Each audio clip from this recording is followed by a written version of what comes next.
if we're talking about like the steps to building your personal brand, I would say one is you have to have a unique position that you're willing to talk about, that you have depth in. So this idea of, my subject matter is an inch wide, but it's a mile deep. From the agency model, you sold your business and then you went on to consulting.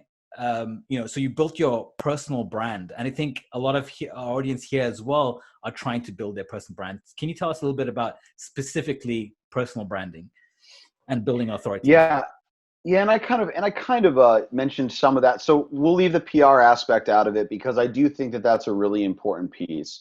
So when it comes to building a personal brand and authority, I think that one thing that people need to have is a position. And what I mean by a position is you need to be convicted in some belief, some idea that either doesn't have to be controversial, but it's a unique idea to you, right?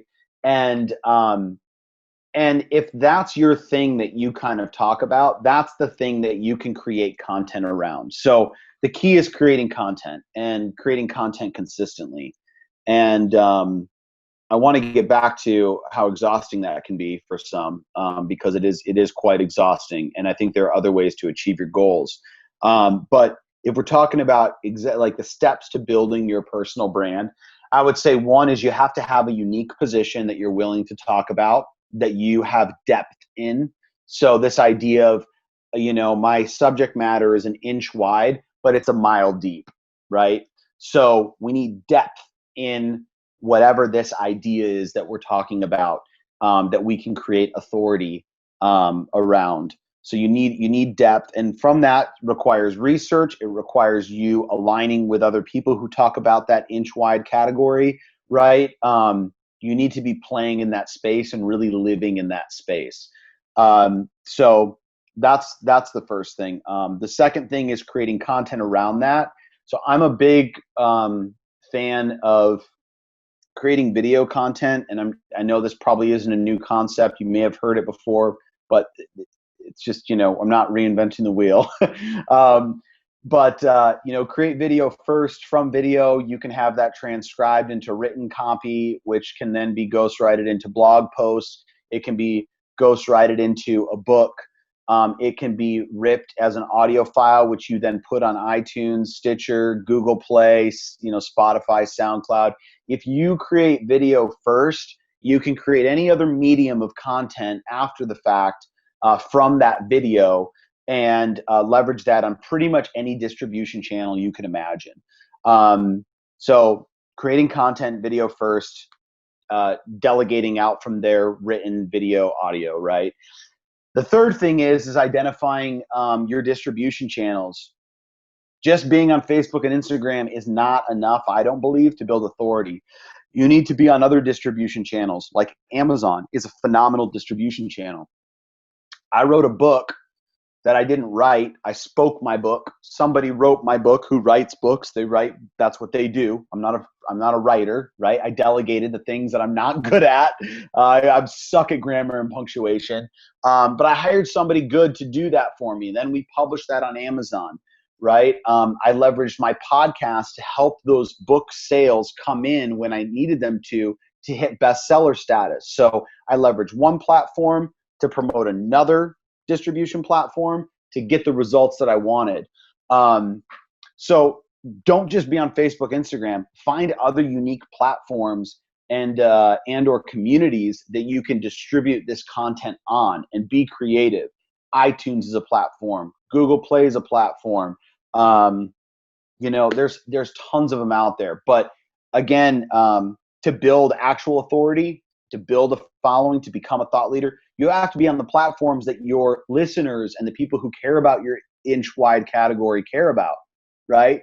Like, don't waste your time being on a platform that nobody's on. Like, I mean, I don't know, Omar, but I don't think that you would want to, run this stream off of Twitch. Maybe you would, maybe you wouldn't. I don't know. But Twitch is a freaking awesome platform for the right thing, right? So just think about platforms that you could be on. And then, so that's 3. I think that the last thing, again, would be consistency. But listen, every authority, every thought leader, I truly believe that there's a shelf life for your audience. And I don't know about you, but I mean, I'll get hyper engaged in an influencer, follow somebody pretty hardcore for a couple months. Usually by about 9 months, I'm like, okay, listen, I love this guy, but I feel like I've gotten everything that I needed to get from them. Now I need to evolve and move on. That's my entrepreneurial mind. Now what? What's next, right? What's next? So even if you do build authority and you do all this stuff, the key takeaway is what manifested from it, not necessarily the audience. So you have a very short amount of time to monetize from this authority. And if you don't, then that audience ends up moving on to somebody else. They'll still respect you. They'll still like you, but I'm not going to watch every single one of their videos anymore. You know, I love Gary Vee, but I don't watch all of his stuff, you know. I respect a lot of these authorities, but after you hear them for months and months on end, you're like, okay, well, what's next? So that's just something to consider. And ultimately, I would ask yourself, you know, based on kind of those four things, before you do that, I would try to identify like what's your actual goal of becoming an authority. Is it financial? Is it following? Is it I don't know, social clout, trust? Is it because you want to build your resume? Like, what's your goal behind it? Because I'll tell you what, it's exhausting being a content creator. It's a lot of work and people get burnt out. And what I discovered is there were other ways for me to achieve my goal than tirelessly creating content and being, you know, that person in front of the camera or up on stage. It's nice, don't get me wrong, and I love it, and no one can ever take it away from me. But I also take these like long hiatuses where I'm like, all right, now I'm doing deep work on the computer. I can achieve my goals by other means, you know, by stepping back. So ask yourself, like, what's your goal? What are you trying to really achieve with this? And if it is, you know, building your audience and becoming a content creator and doing that, just know that the shelf life isn't as long as most people think. You're not going to have an audience member that listens to you for the rest of their life, you know, unless you're freaking Tony Robbins, but he's like the best in the world, right? Like, it's just hard. It's difficult to maintain. So not to discourage you, but just to give you from my experience, like that's what happened to me, which is why I built a software company because I can achieve my goals. I can work remotely, and I still help my customers. I can still use my creative thinking, but I'm not a slave to creating content. That became really exhausting for me.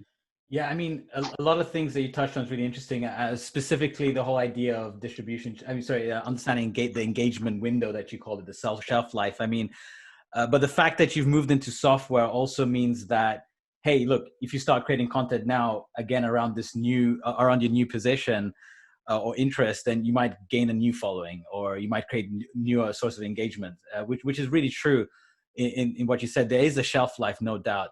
And I've seen like influencers recreate themselves all the time, right? Suddenly they were one person, and then over time they just come, you know, I have the same habit as you, that I follow someone, I lose interest, but then they're touching on a completely new area, and then I've gained interest again. Which Yeah.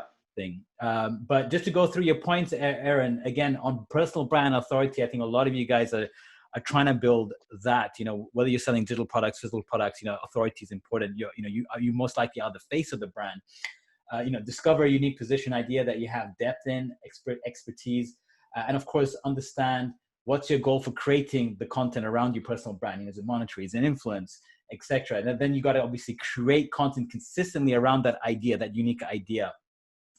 Then Yep. Aaron touched on, you know, obviously video is the most important format of content, because if you create video, that can lead to all other forms of other media formats, such as written, audio, etc. So no doubt, I think that is probably the best optimum workflow that you'd find. And then, of course, identify your distribution channels, which is really important. Not just social media. Think outside of the box and understand that the engagement window for your or your shelf life of your your engagement is limited to depending on the topic that you're touching on. And then Yeah. always understand that reality as you go in. So capitalize on that. You know, if your goal is monetary, then know that your shelf life is 6 months. Create an offer that has scarcity and time sensitivity, right? if you're launching a new podcast, you get your audience up. Just as an example, create a product that you launch within 2 to 3 months, or have those doors open while those customers are engaged. Because if you wait too long, you're going to drop out on the potential people that you can sell to, right? So I think these are like important factors to think about. Like, you have to strike while the iron's hot.